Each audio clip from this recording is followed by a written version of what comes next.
Bonjour à tous, bienvenue sur Adoption et Clichés, j'espère que vous allez bien. Si vous êtes adopté ou que vous ne l'avez pas été, mais que vous connaissez des gens qui l'ont été, ou que vous êtes tout simplement curieux, c'est-à-dire que vous êtes tombé sur cette chaîne ou sur cette vidéo par hasard, et que, au vu du titre de ma chaîne, vous vous êtes rendu compte que vous aviez des clichés vous aussi sur l'adoption, et que vous estimez intéressant de pouvoir les déconstruire, eh bien sachez que vous êtes au bon endroit. Alors dans cette nouvelle vidéo, nous allons parler des paradoxes et de l'adoption. Alors, qu'est-ce que j'entends par paradoxe et adoption? Eh bien, j'entends par là le fait que dans cette vidéo, nous allons parler du fait que dans certaines situations, eh bien, voilà, nous avons des idées reçues sur la situation de l'adoption, mais que pourtant nous n'avons absolument pas des idées reçues sur d'autres situations familiales ou identitaires qui pourtant mériteraient la même analyse, mériteraient le même traitement et pourtant il y a une différence d'analyse, il y a une différence de traitement qui n'est absolument pas justifiée. Un peu comme on avait parlé la dernière fois de l'adoption et du racisme, mais là c'est sur d'autres sujets, et également sur le fait que nous avons également dans notre époque voilà, des idées, des opinions, ou encore des idées reçues voilà, qui sont ancrées de manière très durable et qui peuvent toutefois être là aussi, pour le coup, invalidé par la situation de l'adoption, et que ça démontrerait finalement que l'adoption peut nous apprendre des choses sur certaines de nos croyances. Alors, des paradoxes concernant l'adoption, moi j'en ai compté 9. Le premier, c'est les statistiques ethniques.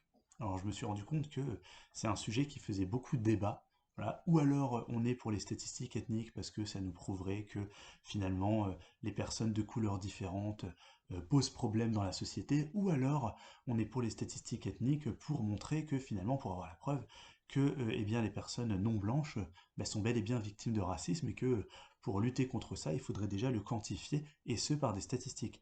Alors là, pour le coup, moi ce que j'ai remarqué, c'est que l'adoption permet justement de rendre ces statistiques ethniques complètement, pas stupides, mais complètement insensé dans le sens où la statistique ethnique, c'est par exemple moi je suis noir, mais écoutez, tant de noirs par exemple, je sais pas, qui ont, entre guillemets, on va prendre un exemple comme ça, mais braqué une banque. Bah, très bien. Moi, si par exemple je braque une banque, bah, je ferai partie du tant de pourcents de noirs qui ont braqué des banques. Sauf que là, ça pose un problème dans la mesure où moi j'ai été élevé par des blancs, donc si on me met dans la catégorie des noirs au sein des statistiques, ça veut dire en fait qu'on ne me regarde qu'en tant que noir. Ça veut dire en fait que si j'ai agi, si j'ai fonctionné d'une telle façon, bah là pour le coup c'est uniquement en tant que noir. Donc c'est quelque part, ça ferait partie, ma couleur de peau conditionnerait mon comportement. Et là on est dans un essentialisme, dans une racialisation qui est extrêmement problématique. Et ou alors si on décide juste de dire bah non, Félix Rouleau, il est noir, oui, mais il a été adopté par des blancs, il a été élevé par eux. Donc est-ce que ce serait vraiment judicieux de le mettre dans la catégorie des noirs, vu qu'il a été adopté par des blancs? Donc là, pour le coup, on pourrait dire, ben non, finalement, on va le comptabiliser s'il braque une banque dans le temps de pourcentage de blancs qui ont braqué des banques. Et là, pour le coup, ça veut dire en fait qu'on se focalise beaucoup plus sur le social et non sur l'ethnique. Donc ça veut dire quoi? Ça veut dire finalement que si on se focalise sur le social, ça veut dire qu'en fait la statistique ethnique, dans ce cas de figure, elle a aucun sens. Donc voilà, soit on se focalise juste sur ma couleur de peau en tant que noir, et là on me dit s'il a agi comme ça, il fait partie des statistiques des noirs, donc c'est parce qu'en fait il a agi en tant que noir, et là on se focalise absolument pas sur le fait que j'ai été élevé par des blancs, ou alors on se focalise uniquement sur ça, mais dans ces cas-là c'est pas statistique ethnique, dans ces cas-là c'est statistique sociale. Voilà, donc là il y a ce premier paradoxe. Le deuxième c'est droit du sol, droit du sang. Alors le droit du sol, comme on le sait, c'est une loi qui vous permet d'être français juste parce que vous êtes né sur le sol français. Voilà, et le droit du sang, c'est le fait d'être français seulement si vous êtes né de parents qui sont nés eux-mêmes sur le sol français. Alors là déjà, il y a on parle de ça surtout pour l'immigration, pour les Français issus de l'immigration. Alors là aussi, ça soulève de longs débats parce que voilà, beaucoup de gens disent oui, mais c'est pas parce que vous naissez sur le sol français que vous êtes français, ou alors c'est pas parce que non plus vous naissez sur un sol étranger que vous êtes étranger. Bah oui, c'est vrai qu'il y a un paradoxe aussi, c'est que un Français, par exemple un non-français qui fait naître une personne sur le sol français, bah, son enfant est automatiquement français, alors que voilà, évidemment que ça fait pas de lui un Français, mais en tout cas juste administrativement. Et une personne qui est née un Français qui est né au Sénégal, par exemple, bah, ça fait pas de lui un Sénégalais. Même en plus, s'il est né au Sénégal, administrativement, bah, il sera quand même français. Donc déjà, ça veut dire qu'il y a un truc, il y a un truc déjà, il y a une différence il y a une différence déjà dans le droit, dans le traitement. Mais ça, quand vous êtes adopté, en fait, vous vous rendez compte assez rapidement que bah, le lieu de naissance, bah, ça ne détermine pas qui vous êtes. Voilà, moi, je suis né en Éthiopie, mais euh, le fait que d'avoir des parents français, bah, ça fait que bah, en fait, je suis français bah, culturellement. Je parle de la culture parce que le droit du sol et le droit du sang, c'est toujours, même si c'est des droits, même si c'est du juridique, il y a toujours un peu de social et de culturel. C'est-à-dire que quand on dit oui, non, non, lui, il est français parce qu'il est né en France. Ça fait aussi partie d'une philosophie universaliste, antiraciste. Pareil pour le droit du sang, là pour le coup, ça fait référence justement au fait de dire bah non, non, non, lui, il n'est pas français parce qu'il n'est pas de sang français. Là, ça fait justement une référence aussi à une philosophie d'extrême droite, réactionnaire, voilà, anti-universaliste. Donc c'est pour ça que je rattache ça à la culture. Et également, bah, je suis pas de sang français, entre guillemets. D'accord? Bon, bah déjà ça, le sang français, la France c'est un pays qui est tellement mélangé avec les. Ça fait depuis Ernest Renan, depuis le 19e siècle, qu'on sait que, en fait, une nation n'est pas pure génétiquement et que le sang, qu'est-ce que ça veut dire véritablement? C'est-à-dire que la France, c'est un pays où il y a des Celtes, des Germains, des Latins, donc voilà, donc déjà ça veut dire que à partir de ce moment-là, déjà le sang français, déjà est-ce que ça existe? Mais quand bien même il existerait, bah moi voilà, un adopté qui naît à l'étranger, bah il n'a pas de sang français, mais pourtant il l'est totalement parce que il a vécu dans une famille française. Donc finalement, bah, c'est ni le sol ni le sang qui détermine l'identité.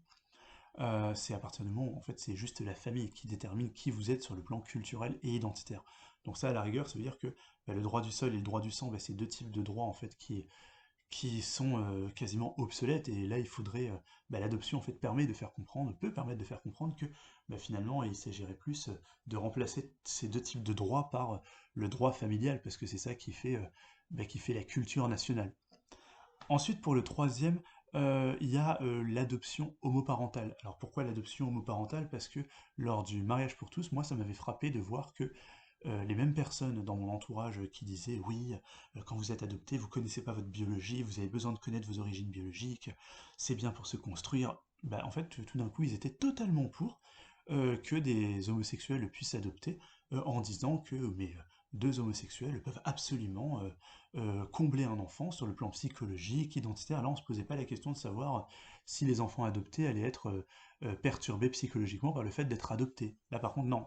Bah, on comprend pourquoi, parce que on voulait pas être taxé d'homophobie, donc forcément on allait dire que deux hommes ou deux femmes qui adoptaient un enfant, c'était super, ça n'allait rien faire, mais il y a un moment donné où si on estime en fait que les enfants adoptés par des couples, on va dire standards, hétérosexuels, bah, vont forcément se poser des questions, et que va falloir quand même les accompagner pour qu'ils règlent leurs problèmes, parce que de toute façon ils auront des problèmes qui vont se manifester tôt ou tard, eh bien, on pourrait également dire la même chose pour les homosexuels. Voilà, on pourrait très bien dire ça.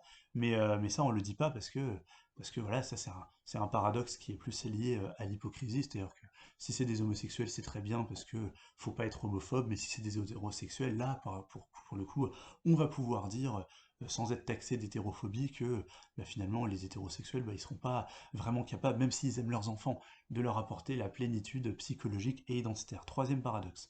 Le quatrième paradoxe, c'est l'appropriation culturelle. Le fameux concept dont tout le monde parle aujourd'hui, qui n'est pas complètement faux. Voilà, le coup de l'appropriation culturelle, c'est le fait de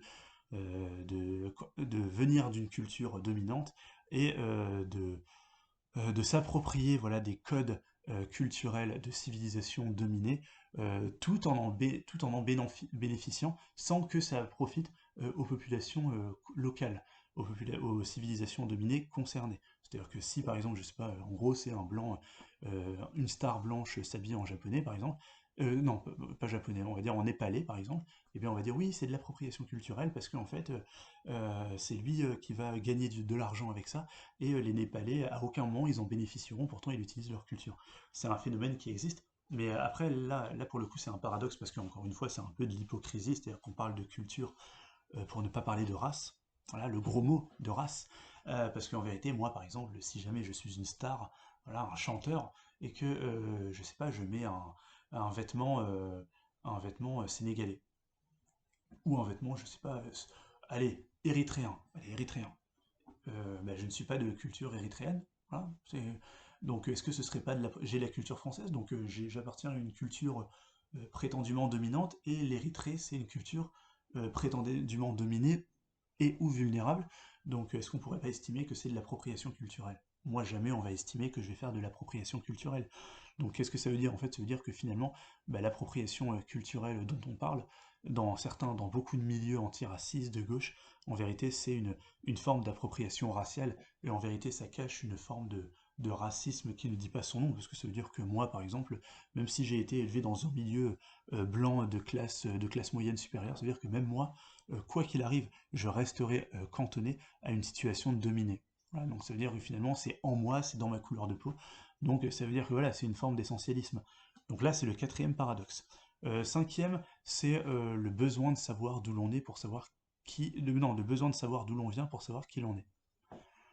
Vraiment. Alors moi non, je crois pas, parce que moi je connais plein de gens qui savent d'où ils viennent biologiquement, mais qui ne savent absolument pas qui il est. C'est d'ailleurs, pour moi, c'est d'ailleurs le propre de la vie en communauté, hein, enfin d'avoir des difficultés à savoir qui l'on est, dans la mesure où on a plein de gens autour de nous, voilà, auxquels on se compare. Donc là, on se compare à nos pairs, P-A-I-R-S, voilà, à nos égaux, entre guillemets, et on est comparé également par la société, par le haut, voilà, qui nous dit, bah tiens, selon nos standards, toi tu es plus beau que tel, toi tu es plus intelligent que tel, toi tu es manuel, donc c'est pas bien. Voilà, toi t'as une vie de raté selon nos standards, mais toi t'as une vie réussie.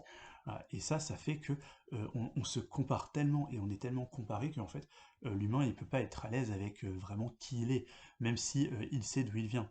Voilà, ça c'est le principe de la société. C'est d'ailleurs pour ça que l'humain il est tellement pas à l'aise avec qui il est, à cause de la société à cause de voilà, enfin, la société qui, à l'aide de critères extrêmement arbitraires, extrêmement toxiques, eh bien, fait qu'il a besoin de se rassurer en intégrant un groupe, voilà, par mimétisme, voilà, pour fonctionner comme les autres, parce que ça le rassure, et également, ou alors qui a besoin justement de s'identifier à quelqu'un qui est au-dessus de lui, donc ça peut être une star, ça peut être un homme politique, et fonctionner également par mimétisme, à faire comme lui, mais pourtant il sait d'où il vient, donc en fait c'est le propre de l'humain en société, voilà, de ne pas savoir qui il est. Voilà, mais ça a toujours été, voilà, ça a toujours été su que que l'humain en groupe, eh bien, il y a une forme d'aliénation. Voilà, qui sait vraiment qui il est? Très peu de personnes.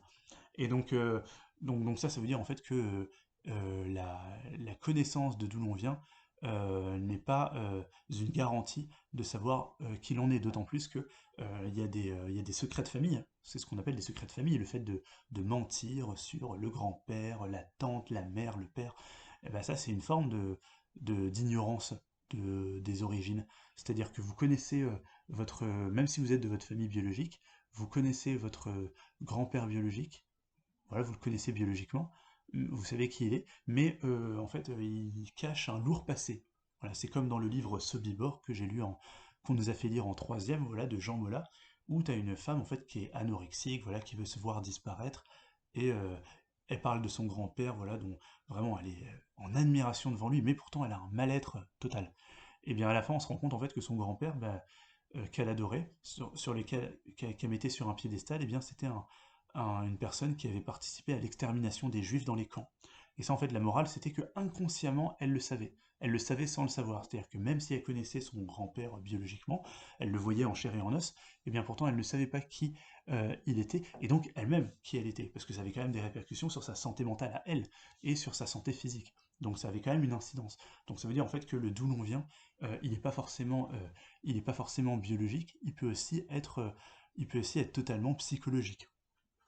Donc ça veut dire que c'est pas, voilà, c'est pas si simple que ça. Sixièmement, il y a les familles monoparentales et les familles divorcées. Alors pourquoi j'en parle? Eh bien tout simplement parce que moi, quand on me dit que on a besoin qu'être adopté, en fait, ça peut comporter beaucoup de problèmes identitaires parce que on connaît pas sa biologie, on sait pas d'où l'on vient. Bah, très bien, mais dans ces cas-là, moi, je veux bien proposer certaines choses. Premièrement, on interdit l'adoption si ça comporte des risques. Voilà. Moi, je connais des gens, hein, qui me disent, bah non, de toute façon, l'adoption internationale, c'est du déracinement, donc voilà, l'enfant, il va être dans un pays qui n'est pas le sien, donc ça va le détruire psychologiquement, identitairement, donc je suis contre l'adoption internationale. Eux, ils sont cohérents. Donc, on fait pareil pour l'adoption. On interdit le phénomène. Voilà, on interdit le fait d'adopter. Ou alors, qu'est-ce qu'on fait? Ben, on autorise, mais on veille à ce que les enfants adoptés soient bien, on veille à ce que les enfants adoptés vraiment puissent se construire normalement tout au long de leur vie. Mais dans ces cas-là, qu'est-ce qu'on fait? On va envoyer des psychologues tous les ans dans la famille pour voir si les enfants sont bien. Pourquoi pas, hein, mais ce serait pour le coup extrêmement stigmatisant, ce serait stigmatiser des familles, et moralement, ce serait pas acceptable. Et qu'est-ce qu'on fait dans ces cas-là? On interdit le divorce. C'est-à-dire que, attention, l'enfant, il a besoin de connaître ses deux parents biologiques, hein, il a besoin. Ah bah oui, pour se construire. Donc qu'est-ce qu'on fait? On interdit le divorce pour pas que l'enfant il soit privé de sa maman biologique ou de son père biologique.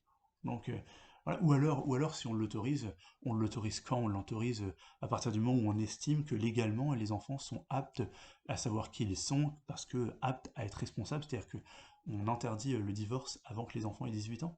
Et si on a trois enfants, bah, il y en a un qui aura 25 ans, il y en aura un autre qui aura 17, il y en aura un autre qui aura 13, donc on acceptera le divorce à partir du moment où tous les enfants seront majeurs, ça n'a pas de sens. Et puis dans ces cas-là, qu'est-ce qu'on fait par exemple des couples? Et si on interdit le divorce, on oblige le mariage. C'est-à-dire que dès que un homme et une femme, là on va y venir, euh, se mettent ensemble, par exemple, et qu'ils font un enfant, ben là par contre, tac, pour pas qu'il y ait de répercussions sur l'enfant, pour que l'enfant connaisse bien ses deux géniteurs, eh bien il faut les forcer à se marier. Et si par exemple une femme, je sais pas, en boîte de nuit, voilà, tombe sur un mec, elle fait un gosse, euh, et en fait le mec part. Comme ça se passe dans beaucoup de situations, et ben qu'est-ce qu'on fait? La femme, elle veut garder l'enfant. On l'oblige à avorter parce qu'elle n'est pas mariée, parce que elle connaîtra pas le père biologique. Vous avez vu à quel point, là c'est un paradoxe, mais c'est quelque chose en fait qui a des implications, mais absolument terribles. Donc là c'était le sixième. Le septième, c'est à partir de quand est-ce qu'on connaît vraiment ses origines? C'est-à-dire à partir de quand est-ce qu'on les connaît bien? C'est-à-dire que moi je veux bien qu'on dise oui, t'as besoin de connaître tes origines, mais au fond, qui les connaît vraiment? Enfin, ou du moins jusqu'à quand on doit les connaître pour être équilibré psychologiquement? Ça, j'ai eu cette idée en lisant un livre de génétique du biologiste et généticien et éthologue Richard Dawkins, qui a écrit dans les années 70 un livre qui s'appelle Le gène égoïste. Voilà. Et enfin, il a été publié, voilà, dans les années 70. Et à la fin de son livre, il expliquait que bah, en fait on est 50% nos parents, 25 nos grands-parents, 12,5% nos arrière-grands-parents. Et en fait, il arrive à un moment où finalement on a plus de lien quasiment génétique avec nos ancêtres. C'est-à-dire que c'est 0,0000. Est-ce qu'on peut dire vraiment qu'on a des liens génétiques? Bah, non. Il parlait de la reine d'Angleterre en disant que la reine d'Angleterre, finalement, elle est reine parce qu'on estime qu'elle est la digne héritière de Guillaume le Conquérant, voilà, qui est arrivé en Angleterre en 1066. Et évidemment, entre 1066 et aujourd'hui, il est fort probable que la reine d'Angleterre n'ait absolument aucun lien génétique maintenant avec Guillaume le Conquérant. Pourtant, on estime qu'elle est la digne héritière sur le plan génétique. Donc en fait, ça veut dire que si on estime que parents 50%, 25%, 12,5%, 6,25%, bah en fait au bout d'un peu plus de 2 siècles, ça veut dire que là on commence à ne plus avoir de lien génétique avec nos ancêtres. Donc ça veut dire que est-ce que finalement on a une connaissance, est-ce que le fait de ne pas avoir de connaissance d'ancêtres d'il y a 2 siècles, est-ce que ça nous pose un problème? Bah évidemment, enfin non, évidemment que non. Nous, aujourd'hui, ce qu'on connaît de nos ancêtres, c'est quoi? Sauf dans les familles où vraiment on retrace l'arbre généalogique, voilà, mais des familles qui sont très à cheval là-dessus, mais sinon, tous les Français, voilà, connaissent leurs parents, leurs grands-parents et leurs arrière-grands-parents, sinon le reste non. Donc moi, en fait, moi, à la limite, sur le plan biologique, ce qui me différencie de mon copain dont les parents sont les parents biologiques, c'est que bah, lui, il connaît ses parents biologiques, ses grands-parents biologiques, ses arrière-grands-parents biologiques, alors que pourtant il est l'héritier d'une lignée qui est beaucoup plus grande, c'est-à-dire que 3 générations sur toute une lignée, sur voilà, des siècles et des siècles, c'est rien. Donc est-ce qu'il connaît vraiment ses origines? Bah non, bah moi c'est pareil, sauf que bah moi sur le plan biologique, bah, il y a que une génération, enfin voilà, j'en connais absolument aucune. Bon, l'autre il a trois générations qu'il connaît, sachant qu'il les connaît, voilà, il les connaît, déjà on connaît enfin, si on se base juste sur la biologie, il connaît que trois générations. Donc est-ce que c'est vraiment gravissime de ne pas connaître ses origines biologiques? Sachant que les autres, ils en connaissent, mais ils en connaissent que très peu. Donc celui-là, il était un peu dur pour moi.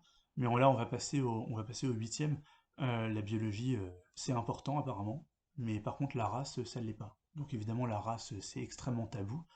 Parce que voilà, sinon on vous traite de raciste, on vous dit que vous êtes un nazi, etc., etc. Mais par contre, on n'a aucun mal à dire que pour la famille, la biologie c'est important parce que ça permet de savoir d'où l'on vient. Même si on dit que la famille c'est pas quelque chose de biologique, mais que quelque part c'est important, c'est-à-dire qu'on a quand même besoin de connaître la biologie. Bah, je suis désolé, mais l'une des bases des sciences sociales, c'est quand même de reconnaître que ce qui est bon pour la famille, c'est bon pour la société, parce que, enfin, ce qui est vrai pour la famille, c'est vrai pour la société, parce que la famille, c'est la première des communautés qui nous intègre à la plus grande et la dernière des communautés, qui est la société. Voilà, elle nous y intègre. Donc la famille est indissociable de la société. Donc si on estime que la biologie, en fait, pour la famille, c'est important, parce que c'est important de connaître sa biologie, ben, on peut très bien estimer aussi qu'à l'échelle de la société, ben, c'est très important aussi de connaître sa race. Voilà, d'avoir conscience de sa race. Est-ce qu'on va dire à un Italien, à un Français d'origine italienne, sénégalaise, marocaine, qu'en fait ils ont besoin d'avoir conscience de leur race, voilà, et qu'ils ont besoin de voir des gens, voilà, qui ont la même race qu'eux? Bah non. Donc il y a un moment donné où soit on estime que bah, l'importance de la biologie est égale à l'importance de la race, et inversement, soit on estime que ni l'une ni l'autre ne sont importantes. Mais là encore une fois, ça soulève un certain paradoxe. Et le dernier, qui est mon préféré, c'est les parents ne sont jamais questionnés, alors que les enfants, si, concernant les familles adoptives. C'est-à-dire qu'on ne demande jamais, par exemple, à un parent adoptif, mais ça vous fait quoi d'avoir un enfant qui n'est pas vraiment le vôtre biologiquement? Par contre, on n'aura aucun problème à dire à un enfant adopté, mais ça te fait quoi en fait d'avoir des parents qui n'ont pas ton sang? Alors après, ce qu'on va me dire, c'est oui, mais c'est pas pareil, parce qu'en fait, euh, les, euh, les parents adoptifs, déjà, ils sont adultes, donc ils sont capables de faire la part des choses. Bon, oui, si on veut, hein, je sais pas, mais ok, très bien. Moi, j'ai vu des parents qui savaient absolument pas, enfin des parents adoptifs, hein, qui étaient absolument mal à l'aise avec le fait de ne pas avoir leur enfant biologique et qui du coup des fois en faisaient carrément trop sur leurs origines, sur leur couleur de peau, ils en faisaient vraiment des caisses. Et ils savaient pas vraiment sur quel pied danser avec le fait d'avoir un enfant qui n'était pas de leur sang et qui surtout n'était pas de leur couleur de peau. Et, euh, et en plus de ça, on pourrait très bien s'interroger sur le fait que bah, les parents, ça doit pas être simple quand même d'être les parents d'une famille non traditionnelle parce qu'il y a le regard des autres, donc on pourrait très bien les aborder là-dessus. Et puis, le réalisme biologique, dans ces cas-là, si jamais il existe, parce que la biologie, qu'on le veuille ou non, c'est un peu important, bah, il est vrai pour tout le monde. C'est-à-dire que quand on dit à un enfant, oui, mais en fait, l'enfant adopté, lui, tôt ou tard, il va savoir finalement que, qu'il le veuille ou non, sa famille, c'est pas vraiment sa famille, donc ça va le travailler et il va faire des recherches.